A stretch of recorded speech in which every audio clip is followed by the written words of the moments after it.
আজকের ভিডিওতে আপনাদেরকে দেখাবো পটুয়াখালী জেলার আলীপুর মাছের বাজার, যেখানে সাধারণ মানুষ দিন রাত পরিশ্রম করে সমুদ্রের সাথে লড়াই করে মাছ ধরে নিয়ে আসে।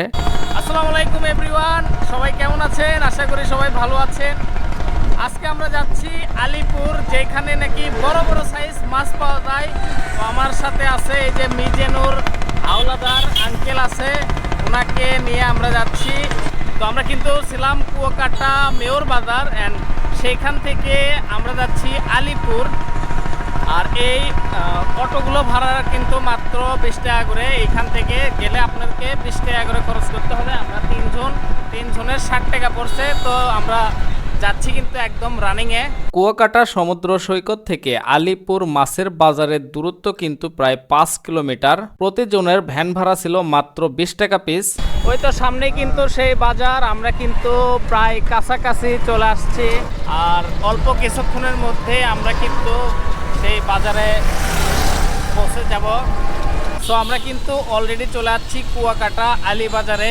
আর এই হলো সেই বাজার, আমি ভালো করে দেখাই। এটাই হলো সেই বাজার। এখন আমরা যেখানে মাছ মানে নামানো হয় ট্রলার থেকে, সেইখানে যাব। এই আলীপুর বাজারটি কিন্তু দেখতে বেশ বড় সাইজের, তবে দুপুর বেলা অধিকাংশ দোকানে থাকে বন্ধ। সকালবেলা বেশি এই বাজারগুলোতে ভিড় হয়, আর বিকেল বেলা অনেক বেশি ভিড় হয়। ফাইনালি আমরা কিন্তু সেই আলীপুর মাছের বাজারের কাছে চলে আসি। আর আমাদেরকে এখানে আসার জন্য অনেক অনেক বেশি হেল্প করেছেন আমাদের মাসুদ মামা। তো আমরা কিন্তু অলরেডি চলে আসছি।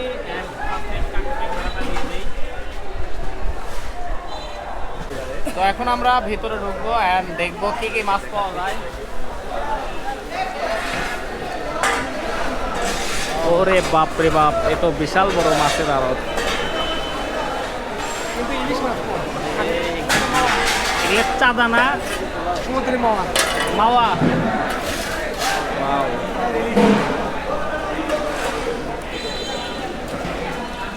এগুলো কি ইলিশ? ইলিশ, এটা ইলিশ। ও আচ্ছা,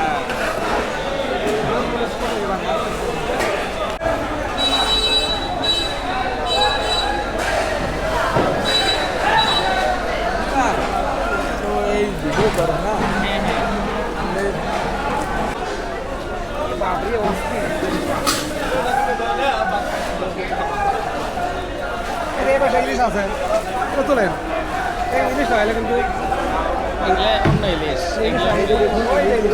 বাজারের প্রত্যেকটি সাইড আমরা ঘুরে ঘুরে দেখলাম। বেশ বড় সড় সাইজের একটি বাজার। সেইখান থেকে আমরা আরো সামনের দিকে এগোতে থাকলাম, কারণ এখন আমরা যাব ট্রলারের কাছে, যেখান থেকে মূলত মাছগুলোকে নামানো হয়। দেখেন এগুলো বরফে কিন্তু প্যাকিং হচ্ছে। ও মাই গড, সুন্দর মতো ওই প্যাকেট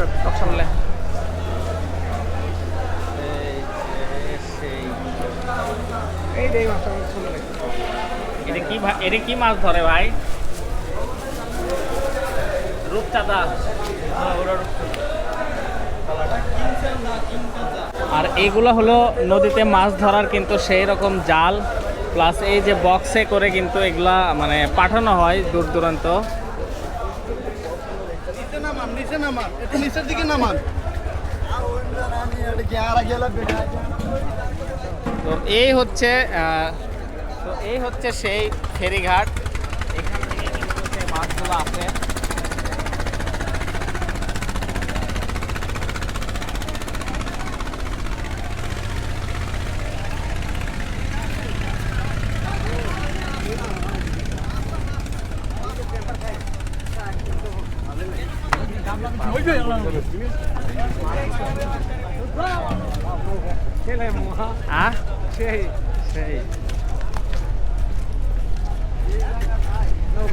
কত নৌকা, কত নৌকা। সেই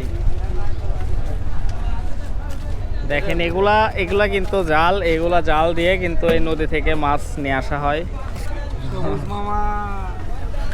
সেই কারবার।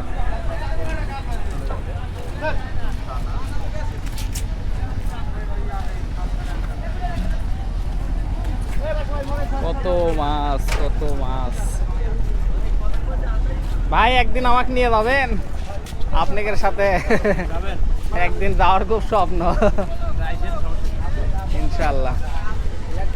জীবনে রিস্ক নিয়ে যাইতে হয়। কে হ্যাঁ অবশ্যই। সাগরের মধ্যে যাবেন না ডাইরেক্ট? ও সাগরের মাই মধ্যে গড, এই যে দেখেন ভাইরা কিন্তু অনেক কষ্ট করে কিন্তু সেই মহাসাগরের মধ্যে থেকে কিন্তু মাছ নিয়ে আসে। ওই যে এইটা দেখেন, এইটা হলো বৈঠা, অর্থাৎ এই যে নৌকার মানে ঘোরানোর যে কাজগুলো করে এটা দিয়ে, অর্থাৎ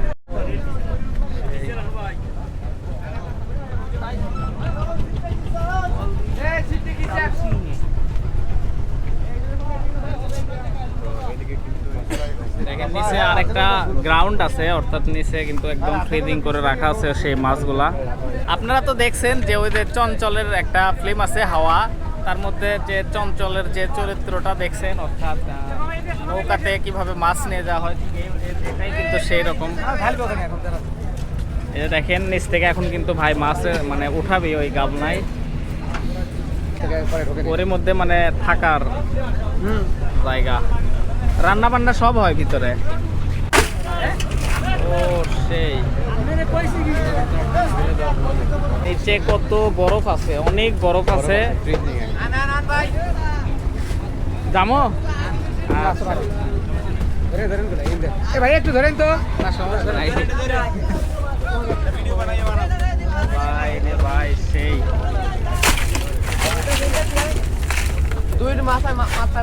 ভালো করে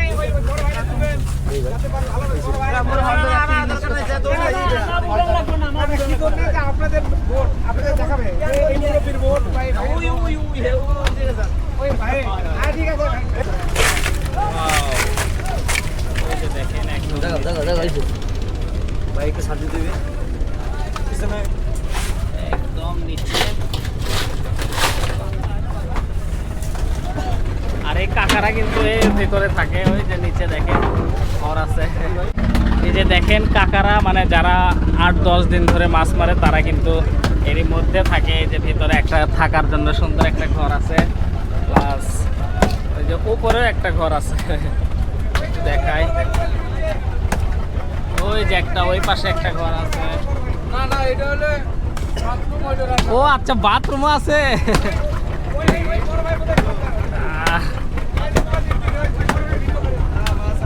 এটা হলো বাথরুম ওইটা হলো পাকা বাথরুম গ্যাসের চুলা ওটা চুলা রান্না করার, আর রান্না করা আর বাথরুম কোনটা? এটা ও মাই গড, সেই সেই এই একটু খোলেন তো দরজাটা দেখি, এই যে একটু খোলো একটু দরজাটা খোলেন তো।